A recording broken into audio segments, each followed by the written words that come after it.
Today I'm going to be showing you barbell good morning. After I show you the proper form, we'll go through some things that can go wrong if you need to adjust your lift. Okay, we're going to come under the bar in the middle, making sure to rest the bar on our traps muscle on that shelf we have there. We want the hands as close together as possible with as minimal amount of this going on with your wrist as you can manage. It's a wrist mobility thing. So I like to grab the bar with my fingers and then screw it into me to help eliminate some of that wrist bend. I'm gonna pick it up and step back. Okay, I'm gonna have my feet hip distance apart. You can do this with wider feet if you feel like you want to expand the amount of range you're getting, or if you're trying to work more of the outer thighs than the hamstrings. Had a brain fart there. All right, so I'm gonna create tension in my body. I'm gonna make sure my chest is up, shoulders are pulled back and down, pelvis is in the right spot underneath the rib cage, thighs are externally rotated to make sure those legs are lit up, and of course my core, my punch in the gut. I'm gonna take a nice inhale. I'm gonna extend my hips back as far as they'll go. I'm going to use my core and my glutes to lift myself back up. At end range extension, I'm feeling my hamstrings and glutes, also core.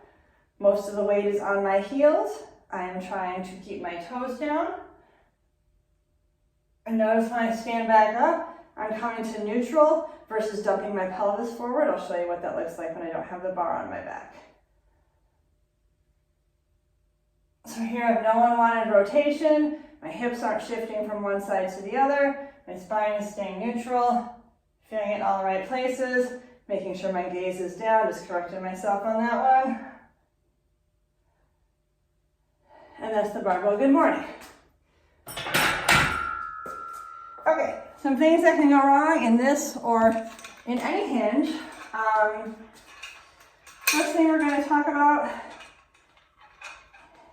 is the pelvis position. So remember, as we've talked in my other videos, most people live with their pelvis out in front of them or their pelvis behind them. Whenever we're lifting, we're going to make sure we get that pelvis right underneath the rib cage. Also want to make sure that the rest of the body has tension. It's really easy to lose tension in these lifts, so you can't take your eye off the ball for a second. All right, so when I go into my hinge, so let's go ahead and put this in our spot. If my hinge is correct, the dowel will stay in contact with my head, in between my shoulder blades and my low back. If my pelvis is tucked, it will not. And if my back is arched, basically I'm trying to tilt my butt upwards, it won't either. So we want to make sure we have that neutral spine. If you are feeling this in your back instead of in your core, hamstrings, and glutes, likely your pelvis has moved out of the right place, either by arching or rounding, I guess your spine, or you've lost core engagement.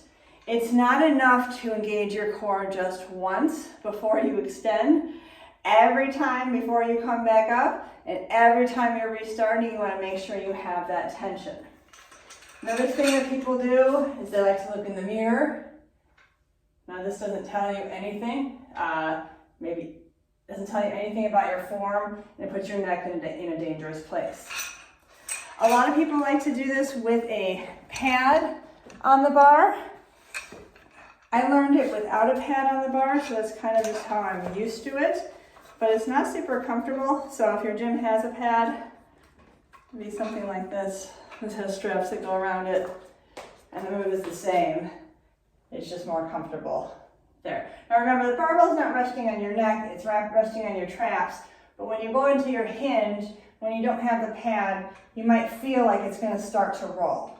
It shouldn't, because you're pulling it down into your traps, but it can. And that is your barbell good morning. Oh, no, gotta talk about one more thing. Other thing that can happen is instead of hinging, you can get tired and just start bending. So now here, I have more of the weight on my toes than on my heels. I no longer have a neutral spine and I'm falling forward. This is going to put a lot of stress on my back. So if you feel something in your back, it's either your pelvis position, where your load is, or your lack of core engagement.